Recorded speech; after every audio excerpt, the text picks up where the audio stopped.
Hello and welcome to the Anglo Welsh Cup Round 1 Welsh predictions. And I was saying Round 1 Welsh predictions because obviously we had Round 2 last weekend, but the Welsh sides didn't take part in Round 1 because they were still playing in the Pro 14 and they're catching up on their games this weekend as all the Aviva Premiership sides go off and play, obviously, Aviva Premiership stuff. So hi, I'm Paul, the guy behind DrivingMaul, and thank you very much for joining me. So just 2 games in the Anglo Welsh Cup this weekend, and let's be honest, with all the Welsh sides losing last weekend, racking up some big scores as well. I mean, Cardiff Blues lost to Newcastle Falcons 57-0, the Scarlets lost to Exeter 0-40. So I mean, there were some big losses last weekend by the sides. Ospreys put up a decent fight, 12-36 to Wasps, relatively speaking, and then Dragons finally went down 41-7 to Northampton Saints. So I've got to say that perhaps Ospreys are, out of the 4 sides, are the ones that are looking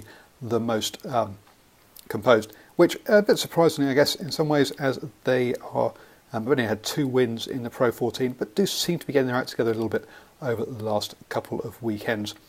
So, what are the games we have coming up? First off, Cardiff hosting Ospreys, and I've got to say, I think because Ospreys are getting their act together, I am going to have to go with them in this one. It is going to be a little bit of who do they turn up with, but I think I'm going to back Ospreys to win this one by 3.